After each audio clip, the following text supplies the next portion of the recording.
হযরত আলী বলেন, মসজিদে নববীতে হযরত ওমরের পেছনে নামাজ পড়িয়া মসজিদে আমি বসে রইলাম।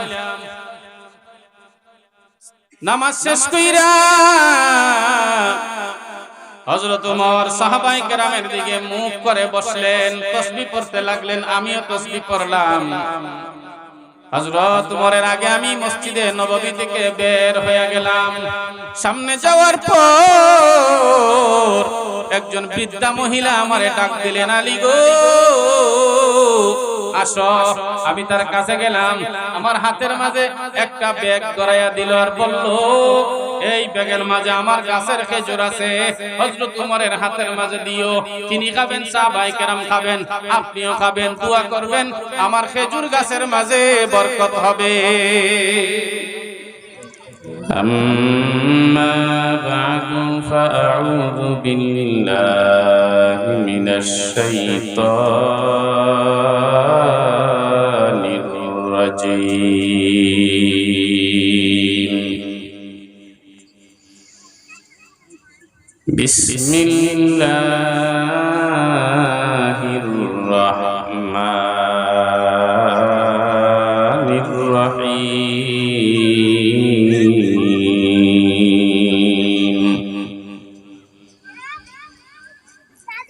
إنا نحن نزلنا الذكر وإنا له لحافظون.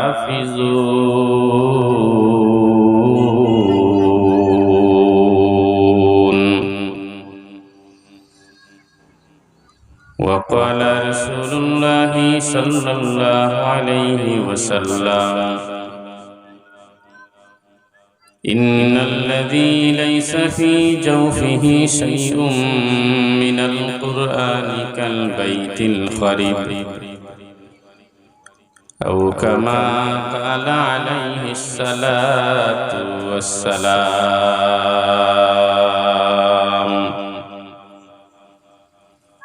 صدق الله مولانا العظيم وصدق رسوله النبي الكريم. محبت الشاطئ आवाज दिए जुबान खुले पर दुरूद शरीफ सल्लल्लाहु अला सय्यिदिना व मौलाना मुहम्मद व अला आलिहि व अस्हाबिहि व सल्लम. सल्लल्लाहु अला सय्यिदिना व मौलाना मुहम्मद व अला आलिहि व अस्हाबिहि व सल्लम. सूरज ने दिया अपनी शुआ उनको ये पैगाम,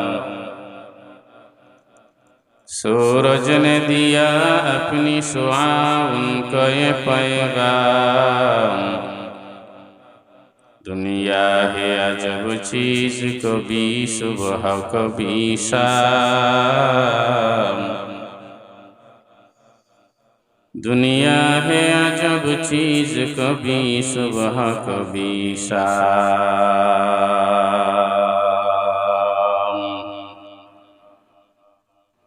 दुनिया में हो दुनिया का तलबगार नहीं हो,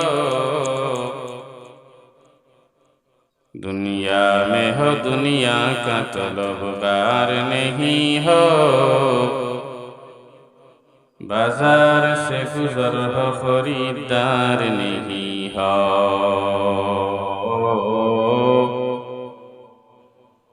बाजार से गुजर हो खरीदार नहीं हो.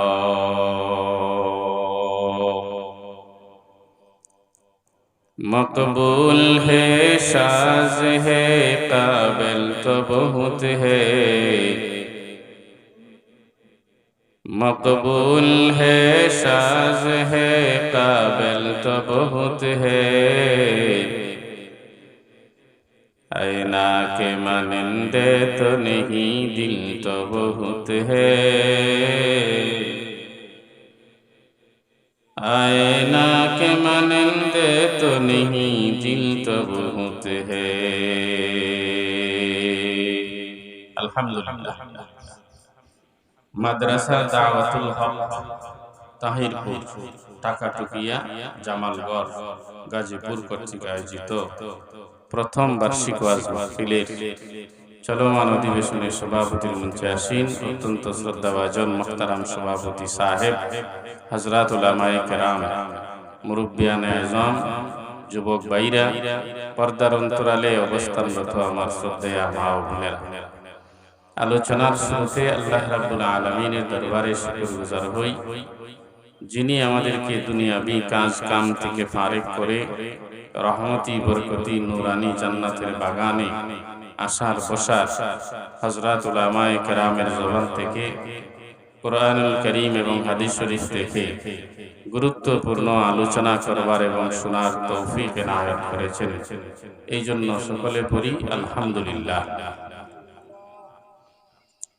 সাথে সাথে আমাদের পক্ষ থেকে লক্ষ কোটি সালাত ও সালাম বর্ষিত হোক রাহমাতুল লিল আলামিন খাতামুন নবিয়্যিন ওয়াল মুরসালিন মুহাম্মাদুর রাসূলুল্লাহ সাল্লাল্লাহু আলাইহি ওয়াসাল্লামের উপর। সম্মানিত হাজিরিন, আজকের এই মাহফিলটা একটা মাদ্রাসার উদ্যোগে। এই মাহফিলের দাম আল্লাহর কাছে অনেক বেশি। যারা বুঝতে পারবে তারা আজকের এই নেক কাজে শামিল হইতে পারবে আল্লাহ যদি কবুল করেন। আর নেক আমল করা এটা কিন্তু সাধারণ কোনো বিষয়। নেক আমল করতে গেলে আগে আল্লাহর পক্ষ থেকে মঞ্জুরি পাইতে হয়, তারপরে নেক আমল করা সম্ভব হয়। এই এলাকার মাঝে কত মানুষ আছে, ঠিক না? কিন্তু নেক আমল করা সবার পক্ষে সম্ভব হয় না। এটা নসিবের বিষয়। হেদায়েত বা নেক আমল করা এটা কোনো ব্যক্তি তার শক্তির কারণে তার যোগ্যতার কারণে করতে পারবে এমন কোনো কথা না। নবী রাসূল পর্যন্ত মানুষকে দাওয়াত দিয়েছেন, কিন্তু নবীর দাওয়াত পর্যন্ত মানে নাই এমন ঘটনা আছে না? আছে। সাউন্ড তাহো কিভাবে আল্লাহ চলো তাকো। এখন হইল আল্লাহর রাসূলের চাচা আবু তালেব, আপন চাচা, ঠিক না? আপন চাচা আবু তালেব রাসূলকে খুব বেশি ভালোবাসত, মহব্বত করত। তো আপন চাচা যদি জাহান্নামে যায় তাহলে হুজুরের কষ্ট লাগার কথা না? কষ্ট লাগার, কারণ আমাদের নবী তো এমন এক নবী যার সুপারিশের মাধ্যমে হাসরের ময়দানে বিচার কাজ শুরু হবে। সুবহানাল্লাহ বলে। সেই নবীর চাচা যাইবেন জাহান্নামে, এটা তো হুজুরের কষ্ট লাগারই কথা। হুজুর প্রায় সময় চাচারে দাওয়াত দেন, চাচা কালেমা পড়েন, কালেমা পড়ে মুসলমান হন, সারা দেয় না। এক পর্যায়ে মরণের সময় যখন গনাই আসলো, তো সাধারণত দেখবেন কোন বড় মানুষ, দামি মানুষ, অর্থাৎ ধনী মানুষ বা ক্ষমতাশীল মানুষ, ওদের যদি মরণের সময় হয় তাহলে বড় মানুষরাই পাশে যায়। কথা ঠিক না? এক নেতার সাকরাতের আগে আরো নেতারা যায় না? নি যায়। আর গরিব যদিও কইরা মরে কেউ জায়গায়, ঠিক না? কথা এই অবস্থা। আবু জাহেল, আবু লাহাব, উতবা, সাইবা, এই ধরনের বড় বড় কাফেররা আবু তালেবের এক সাইডে, হুজুরও গেছে মরণের আগে।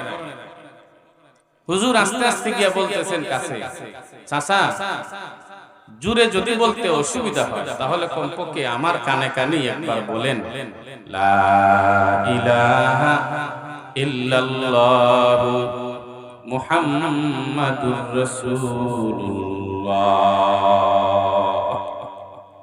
মরণের সময় এই কথাটা চাচার কাছে গিয়া কত দরদ নিয়ে বলছেন, কত মনের মাঝে আবেগ নিয়ে বলছেন, একটু আন্দাজ করেন তো কত দরদ নিয়ে বলছেন। চাচা কমপক্ষে আমার কানে কানে বললে যান। আবু জেহেল কাছে বসে আছে।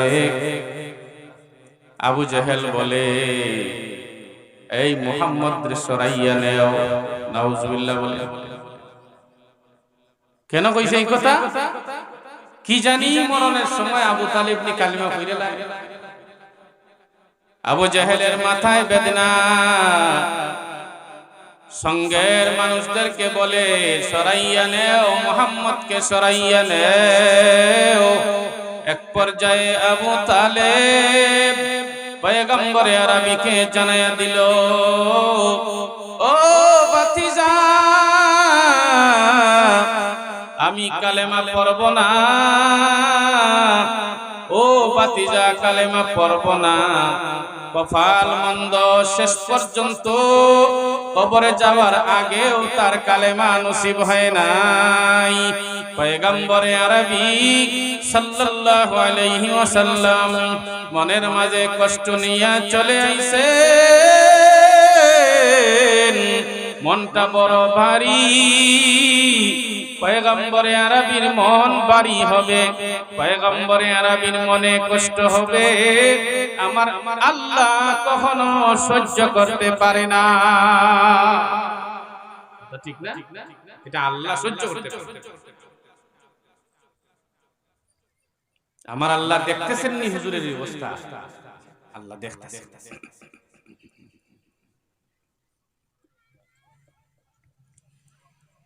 আমার আল্লাহ জিব্রাইল পাঠায়া দিলেন, ও জিব্রাইল, যাও আমার বন্ধুর কাছে গিয়া বলো,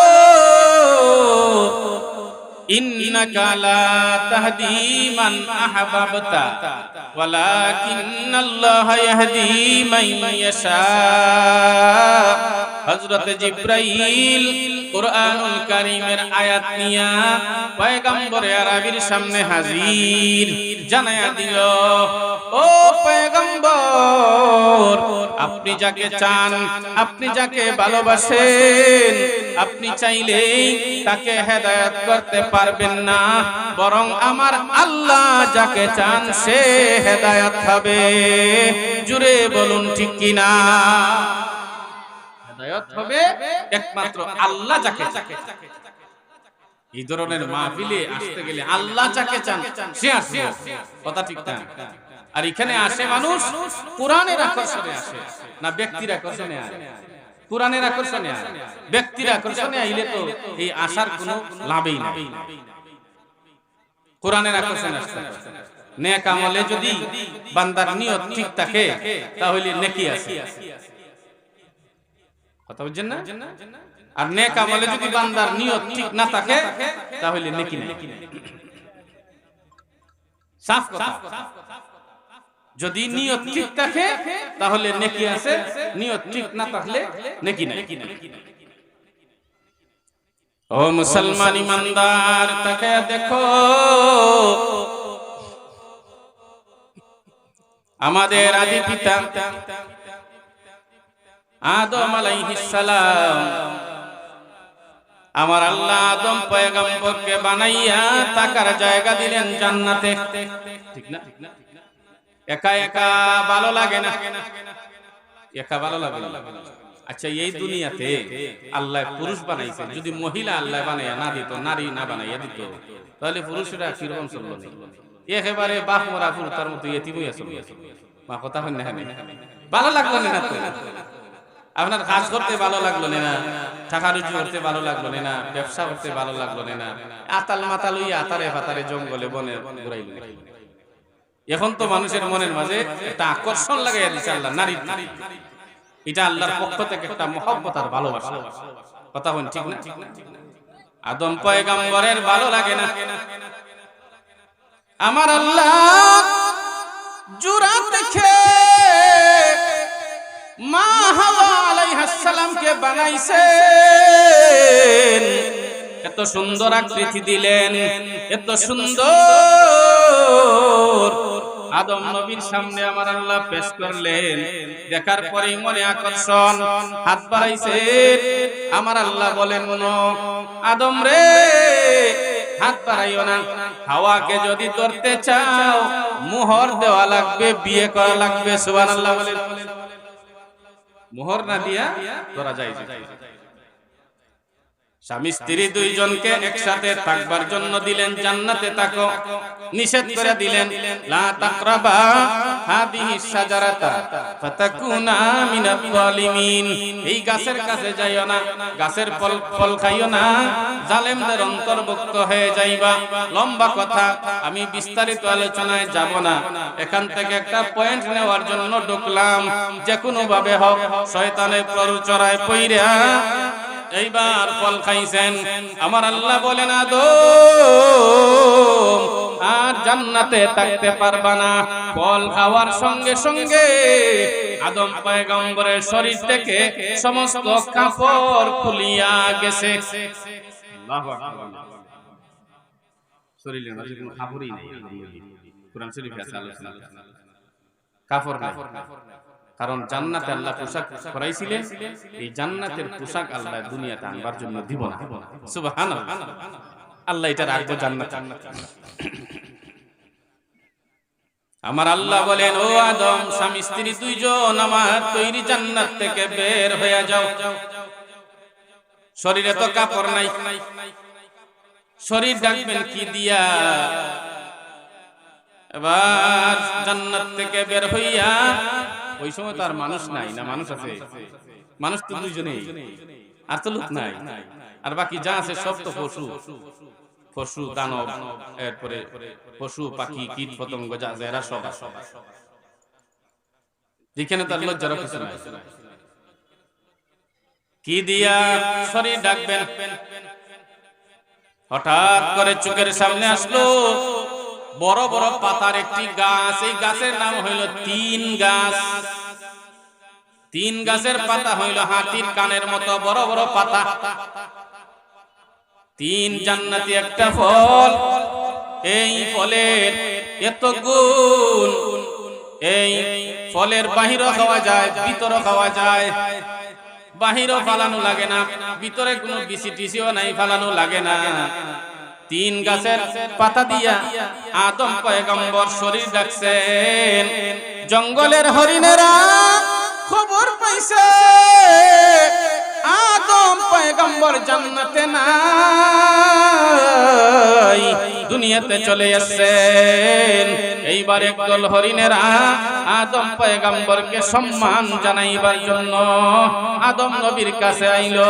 হরিণগুলিকে আদম নবী, আদম পয়গম্বর মেহমানদারি করলেন।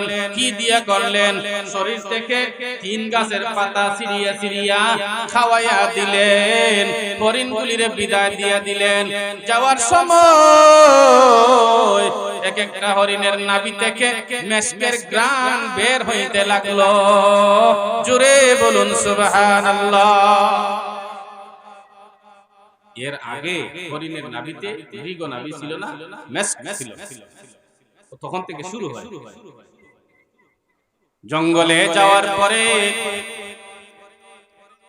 যারা ছিল তাদের নাভি থেকে মেশকের ঘ্রাণ বের হইতে লাগলো এবং অন্যান্য হরিণগুলির নাকে গিয়া পৌঁছিল। অন্য সাইটের হরিণেরা তাদের কাছে আইসা বলে, এই ব্যাপার কি? এতদিন তো তোমাদের মাঝে গ্রাম ছিল না, আজকে গ্রাম। এক হরিণের ভাষা তো আরেক হরিণে বুঝে। বুঝিনি না? বুঝে না? বুঝে। আমরা না বুঝতে পারি, হরিণে তো বুঝে। কয় আমরা গেছিলাম আদম পয়গম্বরের কাছে, তিন গাছের ফল খাওয়াইয়া দিলেন, তিন গাছের পাতা খাওয়াইয়া দিলেন। জাস্ট এতটুকুনি আমরা জানি, আর কিছু জানি না। দ্বিতীয় দল হরিণেরা পরস্পরে কথা বলে, আমরাও যাব আদম পয়গম্বরের কাছে, তিনিও 3 গাছের পাতা খাওয়ায়া দিবেন, তাহলে আমাদের মাঝে গ্রাণ আসবে, মেশক আসবে। ও মুসলমান ইমানদার, প্রথম দল হরিণগুলি আদম পয়গম্বরের কাছে আসছিল সম্মান জানাইবার জন্য, আর দ্বিতীয় দল হরিণগুলি আসলো মেশক নেওয়ার জন্য। নিয়ত একরকম না 2 রকম? এবার 2 রকম নিয়ত হওয়ার কারণে দ্বিতীয় দল হরিণগুলিও আসলো, তাদেরকেও আদম পয়গম্বর শরীর থেকে 3 গাছের পাতা সিরিয়া সিরিয়া খাওয়াইয়া দিছেন। যাওয়ার সময় একটা হরিণ আরেকটারে জিগায়, এই ঘটনা কি বলো, আজকে ফলাফল কি হইল? একটা কয় আমার পেট ব্যথা করে, আরেকটারে জিগায় কয় আমার মাথা ব্যথা করে, আরেকটারে জিগায় কয় আমার হাঁটু ব্যথা করে, আরেকটারে জিগায় কয় আমার কোমর ব্যথা করে, আরেকটারে জিগায় কয় আমার ডায়রিয়া শুরু হয়ে গেল। এক কথায় দ্বিতীয় দল প্রত্যেকটা হরিণ অসুস্থ হয়ে গেল। একই আদম পয়গম্বরের কাছে আসছিল, এরপরে খাইছে 2 দল হরিণেই 3 গাছের পাতা। ফলাফল একরকম না 2 রকম? ফলাফল কয় রকম হইছে? কেন হইছে? নিয়তে বেশ কম। কথা ঠিক না? নিয়তে বেশ কম। প্রথম দল হরিণের নিয়ত ছিল আদম নবীরে সম্মান জানাইবো, আর দ্বিতীয় দল হরিণের নিয়ত হইল আদম নবীরে সম্মান জানানো না, বরং মেশক সংগ্রহ। ঠিক তেমনি ভাবে যে মানুষগুলি ওয়াজ মাহফিলে হাজির দেয় কোরআনের আকর্ষণে, আল্লাহর মহব্বতে আর রাসূলের ভালোবাসা নিয়ে, এমন বান্দাগুলি যখন ইখলাসের সাথে কোরআন সুন্নাহ আলোচনা শুনিয়া এবার মুনাজাত করে যখন বাড়িতে যায়, আমার আল্লাহ তাদেরকে গুনাহ খাতা মাফ করাইয়া জান্নাতের মেহমান বানাইয়া বাড়িতে নেয়। আর যারা আসে ব্যক্তির আকর্ষণে, ওরা তো কত সময় ঈশা ব্যক্তির মুখের কথা শুনলো, এরপরে কণ্ঠ শুনলো, কৌতুক শুনলো, নাচানাচি দেখলো, হাসি তামাশা দেখলো, এরপরে ফুর্তি করিয়া করিয়া বিড়ি খাইয়া খাইয়া বাড়িতে গেল, আইলো, মজা করলো, সময় গেল, ফলাফল 0। ঠিক না? এরকম লোক আছে না আমাদের সমাজে? আয় বক্তার অভিনয় দেখতো, হ্যাঁ, বিভিন্নতা দেখবার জন্য কই রে বক্তা যে আজকে একটা আশা নেই যে দিল, যাইবার সময় গল্প করে যায়, মাঝে মাঝে আমরা গান আয় তো এটা আওয়াজ কই আজকের বক্তা একটা আশা নেই দিছে, আশাইতে আশাইতে তো বেদনাই। আচ্ছা, ওয়াজ মাহফিল কি আশা নেই জায়গা? ও মুসলমান ইমানদার, এবার আমার তিলাওয়াতকৃত আয়াতে যাই। আমার আল্লাহ বলেন, ইন্না নাহনু নাযালনা যিকরা ওয়া ইন্না লাহু লাহাফিজুন। আমি আল্লাহ কোরআন নাজিল করেছি এবং আমি তার হেফাজত করব। আসমানি 4খানা কিতাবের মাঝে বড় বড় কিতাব হলো 4খানা, এর মাঝে তাওরাত, জবুর, ইনজিল, কোরআনুল কারীম হইল শ্রেষ্ঠ। কোরআনুল কারীমের ব্যাপারে আমার আল্লাহ বলেন, ওমা হুয়া বিকাউলি শাইর কালিলাম মা তুমিনুন। এটা কোনো কবির কথা নয়, অল্প মানুষেরাই বিশ্বাস করে। ওয়ালা বিকাউলি কাহিন কালিলাম মা তাযাক্কারুন। এটা কোনো গণকের কথা নয়, অল্প সংখ্যক মানুষই উপদেশ গ্রহণ করে। তাহলে কোরআন এটা কি? তানজিলুম মির রাব্বিল আলামিন। রব্বুল আলামিন আল্লাহর পক্ষ থেকে নাজিল করা কিতাব, আল্লাহর পক্ষ থেকে নাজিল করা কিতাব। এই কিতাব কোথায় ছিল? বাল হুয়া কুরআনুম মাজিদ ফি লাউহিন মাহফুজ।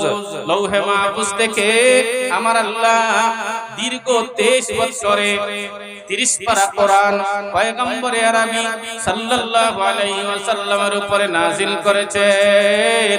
ও মুসলমান ইমানদার, আমার আল্লাহ বলেন, ওয়ালাউ তাকাওয়ালা আলাইনা আকাওয়িল ওয়ালাউ তাকাওয়ালা আলাইনা বা'দাল আকাওয়িল। দেখেন নবীজির ব্যাপারে আল্লাহ কত শক্ত করছে সূরা হাক্কার মাঝে আছে, ওয়ালাউ তাকাওয়ালা আলাইনা বা'দাল আকাওয়িল। ও দুনিয়ার মানুষেরা শুনো,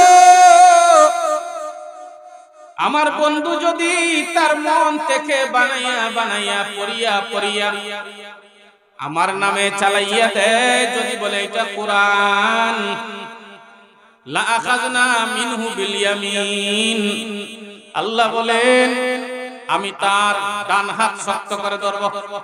আল্লাহু আকবার।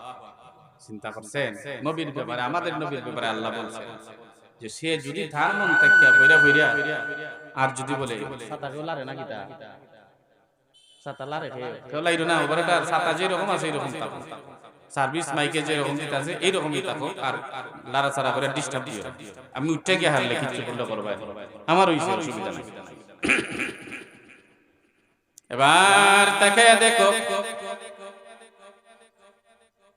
পয়গম্বর আরবির ব্যাপারে আমার আল্লাহ বলেন ওয়ালাউ তাকাওয়ালা আলাইনা বা'দাল আকাওয়িল, যদি আমার বন্ধু তার মন থেকে বানায়া বানায়া পয়রা পয়রা আর যদি আমার নামে বা কোরআনের নামে চালাইয়া দেয়, লা আখাযনা মিনহু বিল ইয়ামিন, আমি তার ডান হাত শক্ত করে ধরব,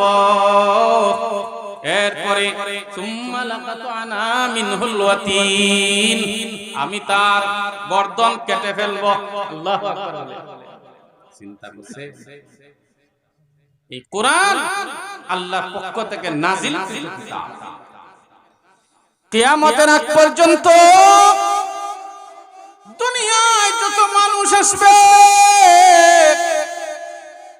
কুরআনুল কারীমের একটা নুকতা পরিবর্তন করবার ক্ষমতা দুনিয়ার কারো নাই। কথা বলেন ঠিক না? বাকে নুন বানাইতে পারবে, বায়ের নিচে হইল নুকতা, উপরে নুকতা দিলে নিচেটা তুললে হই যাব নুন। কথা হয় না ঠিক না? কথা খা খার উপরে নুকতা, নিচে দিলে হইব জি। কথা বুঝেন? আর নুকতা যদি তুলিলা হই যাব হা। কথা ঠিক না? ডালের উপরে যদি একটা ফুটা দে হই যাব ডাল, আর ফুটা তুলিলে হইব ডাল। কথা ঠিক না?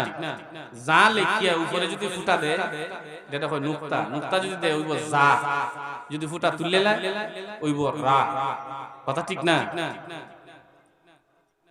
কিন্তু কোন মানুষের শক্তি আছে এইভাবে পরিবর্তন করবার? আরবি হরফ 29টা, কিয়ামতের আগ পর্যন্ত কোন মানুষ বলতে পারবে না আরবি হরফ 25টা অথবা 32টা। তো কইতে পারবে? পারবে না।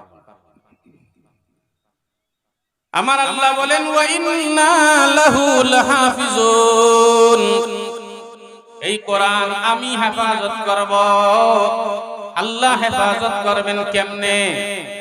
কোরআনুল কারীম হলো দুইটি জিনিসের সমষ্টির নাম, আল-লাফজু ওয়াল মা'না। কোরআনুল কারীম হইল শব্দ এবং অর্থ, এই দুইটার সমষ্টির নাম হইল কোরআন। শুধু শব্দের নাম কোরআন নয়, শুধু অর্থের নাম কোরআন নয়, দুইটার সমষ্টির নাম হইল কোরআন। এই দুইটার সমষ্টি যেহেতু কোরআন, এই জন্য আমার আল্লাহ এই দুনিয়াতে দুই শ্রেণীর মানুষ বানাইছেন। হাফিজে কোরআন দ্বারা কোরআনের লফজের হেফাজত করবেন, শব্দের হেফাজত করবেন, আর হক্কানি উলামায়ে কেরাম দ্বারা কোরআনুল কারীমের অর্থের হেফাজত করবেন। জোরে বলুন সুবহানাল্লাহ। তাহলে কেমনে পরিবর্তন করব বলে? কোরআনুল কারীমের হাফিজ আছে না? এখন কেউ যদি কোরআন শরীফে বানাইয়া বানাইয়া পড়া শুরু করে, তাহলে হাফিজ চাপ শুনলে ধরতে পারবো না? পারতো না? পারবো। উলামায়ে কেরামের মুখে গল্প শুনছি, উলামায়ে কেরাম বলছেন, এটা আমি সরাসরি শোনা সম্ভব হইছে না, উলামায়ে কেরাম বলছেন যে আমাদের সুনামগঞ্জের রত্ন, উলামায়ে কেরামের মাথার মুকুট আল্লামা নুরুল ইসলাম খান সাহেব হুজুর, শাইখুল হাদিস হুজুর তো তারাবির নামাজ পড়েন সুনামগঞ্জ পূর্ব বাজার মসজিদে, এটা হয় বাজার মসজিদ। তো এখানে হাফিজরা যখন তারাবির নামাজ পড়ায়, তো হাফিজরা তারাবির নামাজ পড়াইলে অনেক সময় ভুল হয় না, কারণ 30 পারা কোরআন এটা তো কোনো সাধারণ বিষয় না, এটা বিশাল একটা বিষয়। এখানে 30 পারা কোরআন পড়তে পড়তে পড়তে পড়তে শুরু করতে করতে আর একই রকমের আয়াত কোরআনের বহু জায়গায় আছে, এক জায়গা থেকে আরেক জায়গায় গেছি হইতে পারে না। তখন অর্থের মাঝে বেশ কম ধরে লাইছে খান সাহেব হুজুর, অর্থের মাঝে বেশ কম ধরা বুঝিয়া লুকমা দিতে পারেন। সুবহানাল্লাহ হইতায় না ইয়া আল্লাহ, এটা কি সাধারণ কথা শুনাইলাম আমি?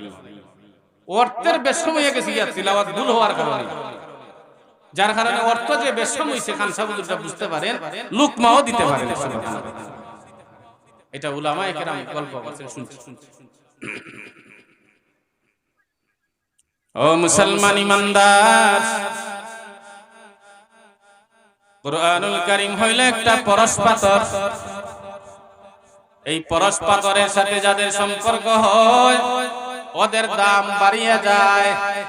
পরশ পাথরের অভ্যাস হলো, পরশ পাথরের খাসিয়ত হলো, পরশ পাথরের সাথে লোহা লাগলে লোহা সোনা হয়ে যায়। কথা ঠিক না? বান্যাও বলে জিগাই নিয়া কইবনে ঠিক নি কথা? পরশ পাথরের সাথে লোহা লাগলে লোহা সোনা হয়। উতর কর গর হেরা সে সোয়ে কুম আয়া, উতর কর গর হেরা সে সোয়ে কুম आया और एक नुस्खे किमिया साथ लाया, और एक नुस्खे किमिया साथ लाया। अल्लामा कवि ইকবাল রাহমাতুল্লাহি আলাইহি বলেন, গারে হেরা থেকে পয়গম্বরে আরবি নেমে আসলেন, সাথে নিয়ে আইলেন পরশ পাথর, কিমিয়া নিয়ে আসলেন, পরশ পাথর নিয়ে আসলেন।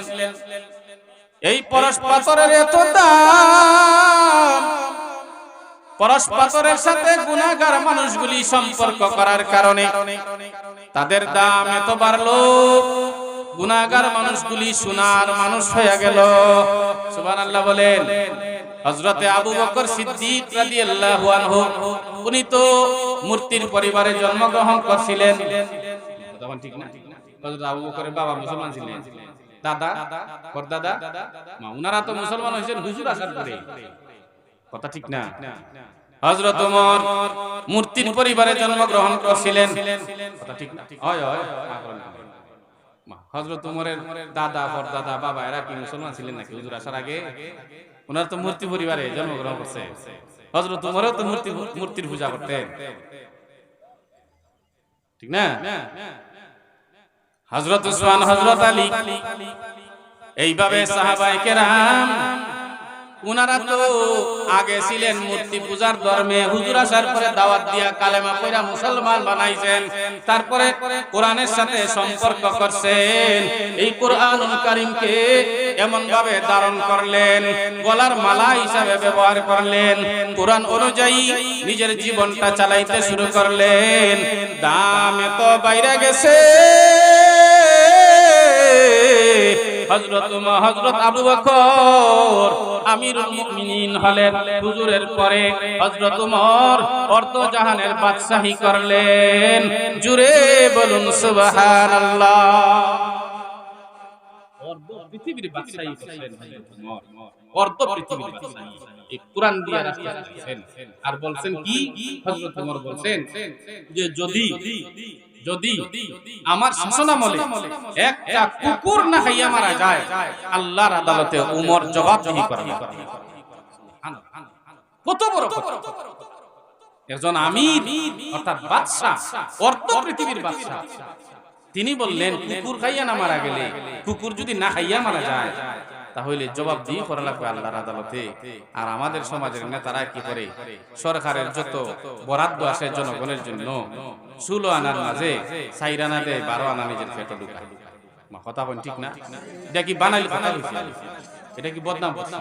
12 আনা যে ঢুকায়, এই কারণে আল্লাহ কয় যে আমি সুযোগ দিলাম, কিছুদিন সুযোগ দিমু, কয়েক বছর সুযোগ দিমু, সুযোগ দিয়া এরপরে আমি আল্লাহ দিমু ঠিক মতো টান বসির মাঝে টান দিলে পরে আরেকটা পার্টি আসবো, আইয়া তোমরা ধরব, পিটাইবো, রিমান্ড নিব, আর যা খাইছো পেট থেকে সব বাইর করাই। মা কথা বলেন ঠিক না? এরকম হয় না? হয়। ও মুসলমান ইমানদার, কুরআনুল কারীমের সাথে সম্পর্ক করলে দাম কত বাড়ে তাকায়া দেখো, মর্যাদা কত বাইরে যায়। আমি সাহাবায়ে কেরামের জীবনী থেকে একটা ওয়াকিয়া নিয়ে আসি। পয়গম্বরে আরবি সাল্লাল্লাহু আলাইহি ওয়াসাল্লাম দুনিয়া থেকে বিদায় নেওয়ার পর প্রথম খলিফা হলেন হযরত আবু বকর, দ্বিতীয় খলিফা হলেন আমিরুল মুমিনিন হলেন হযরত উমর। হযরত উমরের আমলে হযরত আলী রাদিয়াল্লাহু আনহু একদিন স্বপ্নে দেখেন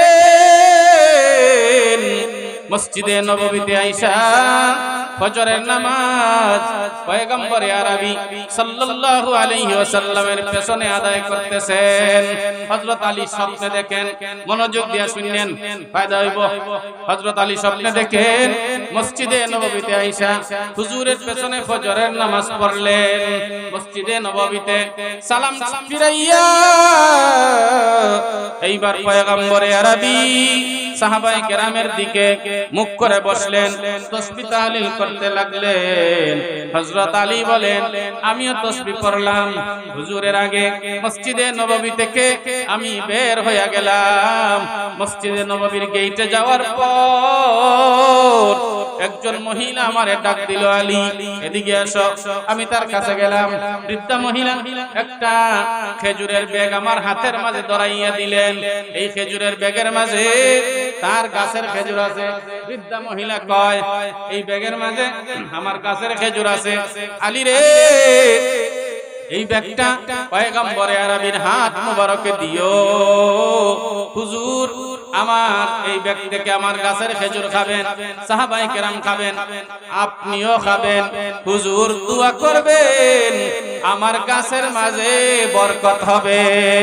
জুড়ে বলুন সুবহানাল্লাহ। গাছের ফল অর্থাৎ কাঁঠাল গাছের কাঁঠাল, আম গাছের আম, লাউ গাছের লাউ, ধান ক্ষেতের ধান, পকেটের টাকা, শরীরের শক্তি, জ্ঞান দ্বারা জ্ঞানের সুপরামর্শ দ্বীনের লাইনে দিলে, ধর্মের কাজে দিলে বরকত হয়, হায়াতে বরকত হয়, সব জিনিসে বরকত হয়। ও মুসলমান ইমানদার, হযরত আলী বলেন, আমি বৃদ্ধা মহিলার হাত থেকে খেজুরের বেগ নিয়া মসজিদে নববীতে পয়গম্বরে আরবি সাল্লাল্লাহু আলাইহি ওয়াসাল্লামের হাত মুবারকে দিলাম আর কথাটা বললাম, হুজুর খেজুরের বেগ থেকে খেজুর বের কইরা নিজে খাইলেন, এরপরে সাহাবায়ে কেরামকে দিলেন, আমাকেও দিলেন। আমাকে একটা খেজুর দিলেন, একটা, আমি একটা খেজুর খাইলাম।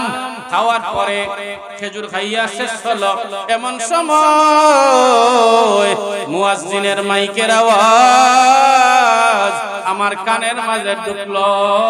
মসজিদের মাইকে মুয়াজ্জিন আযান দিল, আসসালাতু খায়রুম মিনান নাওম, ঘুমের চেয়ে নামাজ ভালো।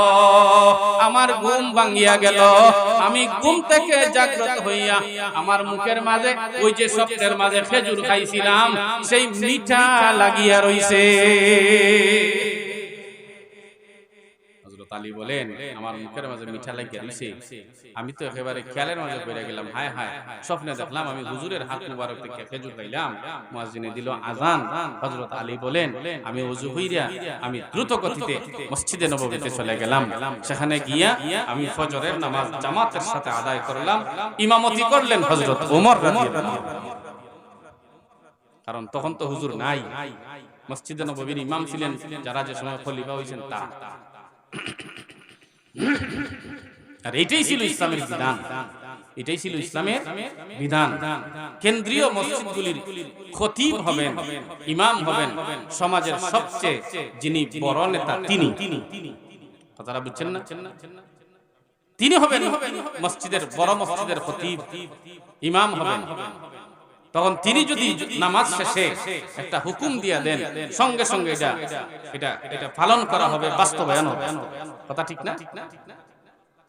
আজকে মনে করেন তাহিরপুর উপজেলা মসজিদ, এটা হইলো উপজেলা মসজিদটা হইলো তাহিরপুর উপজেলার মাঝে, এটা হইলো বড় মসজিদ। কথা ঠিক না? এই মসজিদের ইমাম সাহেব যদি থাকে ইউনো সাহেব, উনি যখন জুমার বয়ান দিব, জুমাতে উনি যখন নির্দেশনামূলক কথা বলবো, কেউ উল্টা পাল্টা করতে পারবো? উনার চাকরি ছুটাইতে পারবো কেউ? আর অন্য একজন ইমাম সাহেব যদি উল্টা পাল্টা দেয়, সভাপতির বিরুদ্ধে বয়ান গেলেই তো শেষ। কথা কোন ঠিক না? ইসলামের সিস্টেম তো এটাই ছিল। ইসলামের এই সিস্টেম রে আমরা নিজেরা মন গড়া পরিবর্তন কইরা গোলামীর জিনজির আমরা গলার মধ্যে লাগাইছি। কথা কোন ঠিক না? হযরত আলী বলেন, মসজিদে নববীতে হযরত ওমরের পেছনে নামাজ পড়িয়া মসজিদে আমি বসে রইলাম। নামাজ শেষ কইরা হযরত ওমর সাহাবায়ে কেরামের দিকে মুখ করে বসলেন, তাসবিহ পড়তে লাগলেন। আমিও তাসবিহ পড়লাম। হযরত ওমরের আগে আমি মসজিদে নববী থেকে বের হয়ে গেলাম। সামনে যাওয়ার পর একজন বৃদ্ধা মহিলা আমারে ডাক দিলেন, আলী গো আসো। আমি তার কাছে গেলাম, আমার হাতের মাঝে একটা ব্যাগ ধরাইয়া দিল আর বলল, এই ব্যাগের মাঝে আমার গাছের খেজুর আছে, হযরত ওমরের হাতের মাঝে দিও। তিনি খাবেন, সাহাবায়ে কেরাম খাবেন, আপনিও খাবেন, দোয়া করবেন, আমার খেজুর গাছের মাঝে বরকত হবে। হযরত আলী আশ্চর্য হইয়া বলেন, খলিফাতুল মুসলিমিন, আমিরুল মুমিনিন, স্বপ্নে দেখলাম আমি। এটা আপনি জানলেন কেমনে যে হুজুর আমার একটা খেজুর দিলেন? আপনি কি স্বপ্নে দেখছেন নাকি ফেরেশতাই আপনারে জানাইয়া দিয়েছে? হযরত ওমর বলেন, ও আলী রে, আমাকে স্বপ্নেও দেখানো হয় না এবং ফেরেশতাও আমারে জানাইয়া দেয় নাই রে আলী। বরং কোরআন দিয়া আল্লাহ যে বান্দা তার জীবন সাজায়, আমার আল্লাহ তার মাঝে এমন একটা যোগ্যতা দিয়া দেন, কোরআনের বদৌলতে আমি তোমার স্বপ্নের খবরও বলতে পারলাম।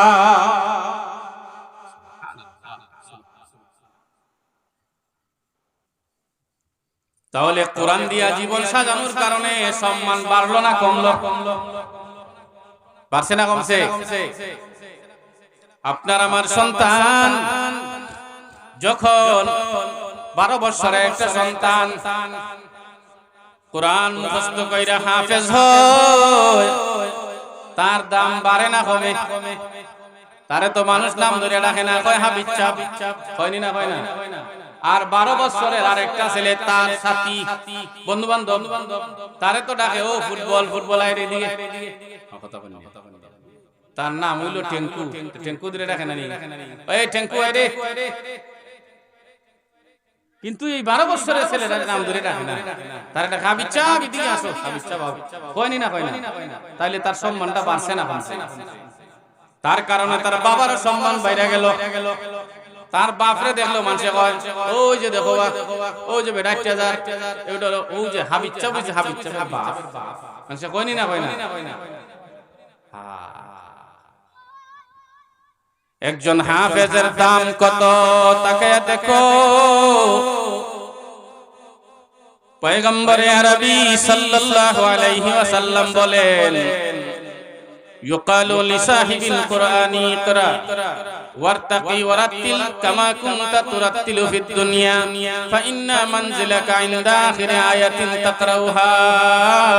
হাশরের ময়দানে বিচার কাজ যখন শুরু হবে ওই সময় আমার আল্লাহ হাফিজে কোরআনকে বলবেন, সাহেবে কোরআনকে বলবেন, ও সাহেবে কোরআন, কোরআন পড়তে থাকো, তার তিল সহকারে শুদ্ধ করে কোরআন পড়ো।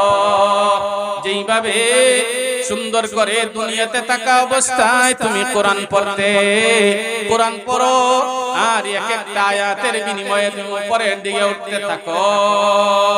কোরআনুল কারীমের মাঝে 6666 আয়াত আছে। জান্নাতের মাঝে আমার আল্লাহ 6666 তলা বিশিষ্ট একটা ভবন বানাইবেন। ওই ভবনের সর্বোচ্চ উপরে হাফিজে কোরআনের জায়গা আমার আল্লাহ করে দিবে।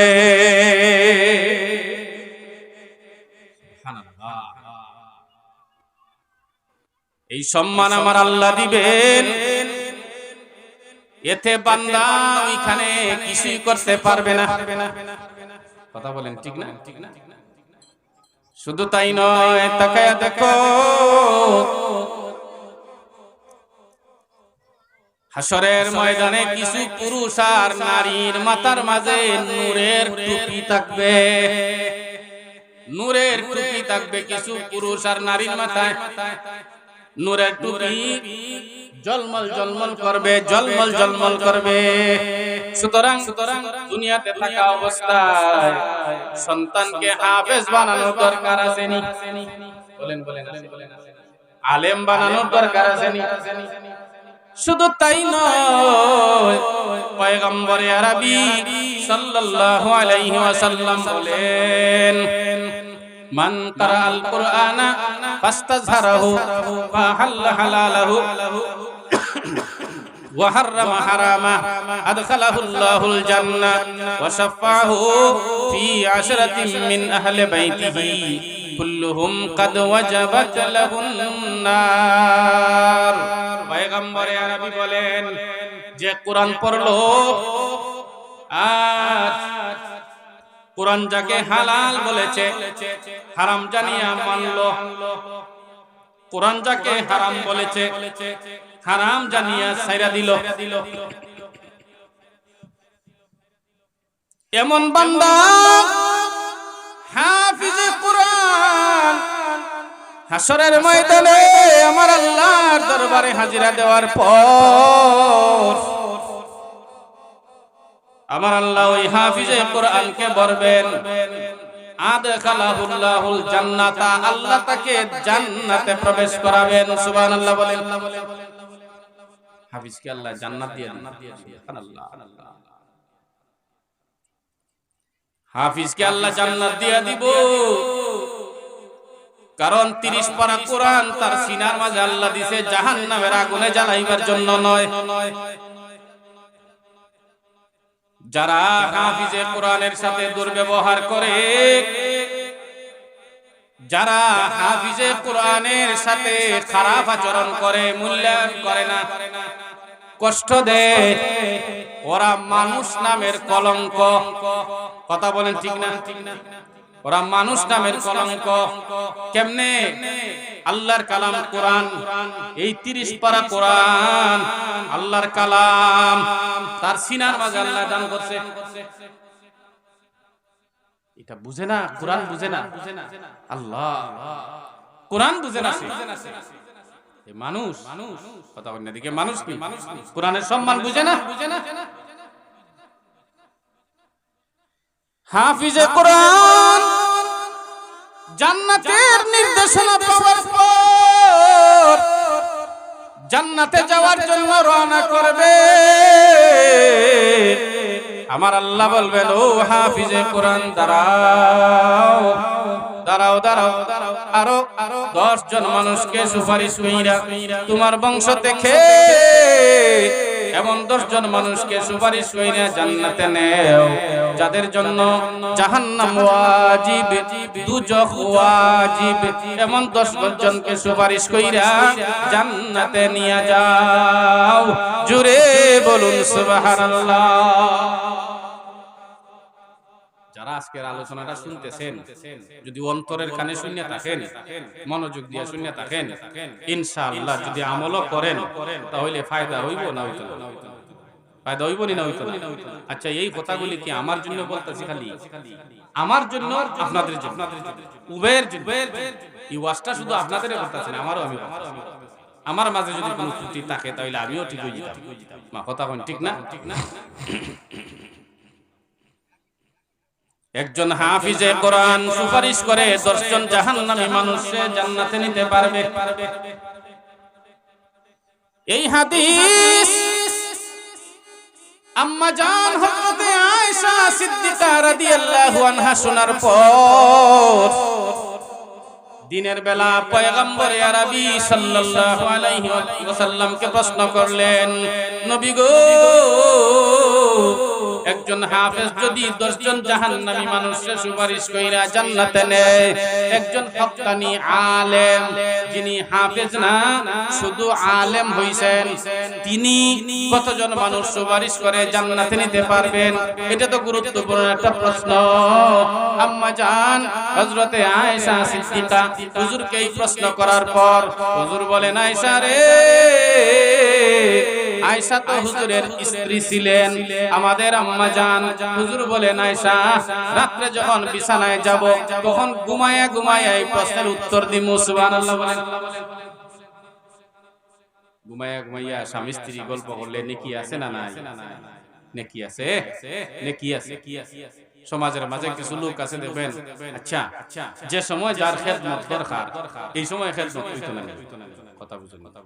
মনে করেন আপনার এখন ফাও বেদনা করতেছে এখন যদি ফাও টিফা দেয় তাহলে আপনার একটু শান্তি হইব না। আর যে সময় ফাও বেদনা করে না এই সময় টিফার দরকার আছে টিফার দরকার। যে সময় পুরুষ যুবক পুরুষ যে সময় যুবক ওই সময় তো তার শরীরে শক্তি আছে কথা ঠিক না। এই সময় তো তার স্ত্রী সব সময় কাছে বিজয়ী থাকে কিন্তু যখন কিছু বয়স হইব এটা কিন্তু লজ্জার কথা না মাসালার কথা বলতেছি খেয়াল করে শুনলেন। মা বোন যারা আছেন পর্দার আড়ালে মাইকের আওয়াজ শুনতেছেন আপনারা শুনলেন মনোযোগ সহকারে আর আমল কইরেন কপালটা খুলিয়া যাইব ইনশাআল্লাহ। বয়স হয়ে গেল 60 বছর মুরব্বি 60 বছর হইছে 65 বছর হইছে 70 বছর হইছে 60 বছর 65 70 বছর হইলে এখন আর আগের বল আছে না শরীরে? শরীরে তো এখন আগের বল নাই।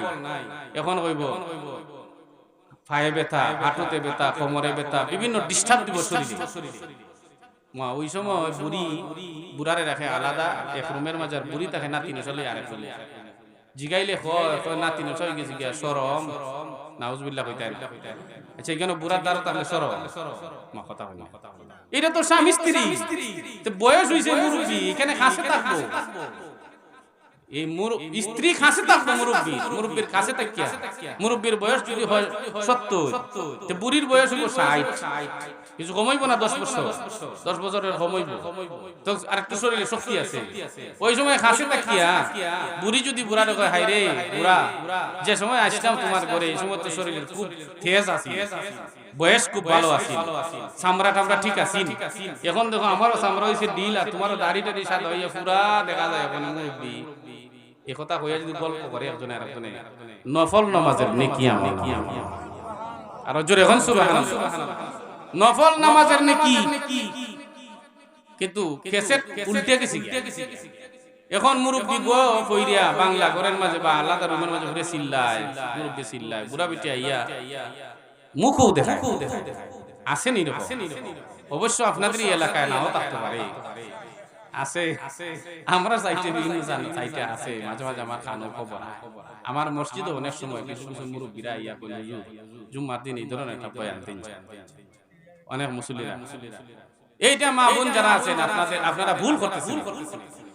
তখন যদি আপনি মুরব্বির কাছে থাকেন আপনার যদি শরীরে মানে মুরব্বির কিছু শরীরে বেদনা টেদনা হলে আপনি যদি শরীরটাকে টিপা দেন বা একটু গল্প গুজব যদি করেন স্বামী স্ত্রী বুড়া হয়ে গেলে কিতা হইল কিছু না স্বামী স্ত্রী যদি বুড়া হয় 90 বছরের হয় তে দুইজনের মাঝে একজন দাদা একজন দাদি হইব কথা কই না একজন দাদা একজন দাদি হইব না তারা তো স্বামী স্ত্রী হয় তারা তো ডংডাং করব গল্প গুজব করব এখানে তো অন্য কিছু তো না এখন সবকিছুই নেকি একজনে যদি আরেকজনের চেহারার দিকে তাকাইয়া হয় আলহামদুলিল্লাহ বউ যদি তার স্বামীর দিকে তাকাইয়া হয় আলহামদুলিল্লাহ হায়রে বুড়ার শরীরের মাঝে যত বলটিস আছে আর আজকে দেখা যায় গাড়ি চলে কথা কোন ঠিক না বুড়ায় যদি হয় বুড়ির দিকে হায়রে তোর যা তেলেং তেলেং দেখলাম আর ওনে দেখা যায় ইঞ্জিনের পাওয়ার শেষ এই যে ফুর্তিয়ামত করলো দুইজনে প্রত্যেকটা কথার কারণে সদকা দেওয়ার নেকি আমল নামায়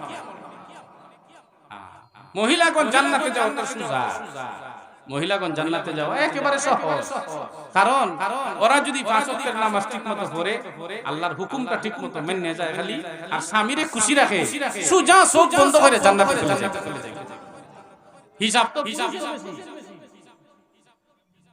তো পুরুষের বেশি ও মুসলমান ইমানদার বলতেছিলাম এইবার হুজুর বলেন বিছানায় গিয়ে জবাব দিমু যে ঘরের মাঝে এশার নামাজের পরে ঘুমাইলেন উপরের ছানি হইল খেজুর গাছের পাতার ছানি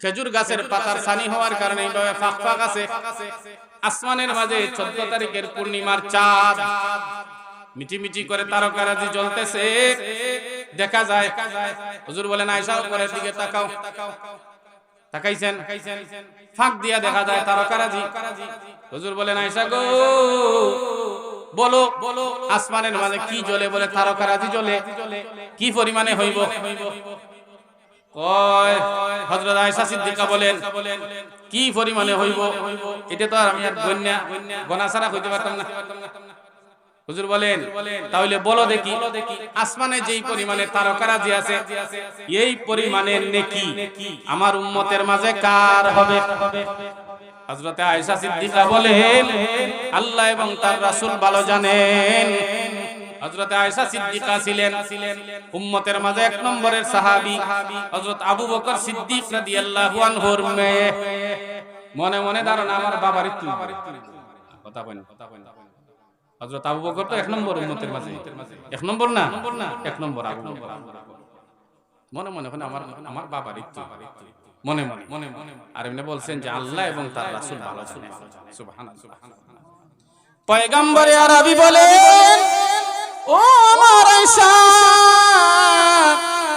আসমানে যেই পরিমাণে তারকারাজি আছে ওই পরিমাণে নেকি আমার উম্মতের মাঝে হযরত উমরের হবে সুবহানাল্লাহ বলেন হযরত আয়েশার চেহারাটা কিন্তু মলিন ভাব আমার বাবার কথা না বলিয়া উমরের কথা বললেন হুজুর তো চেহারার দিকে তাকাইয়ে টের পাইয়া লাইছেন হুজুর বলেন আয়েশা গো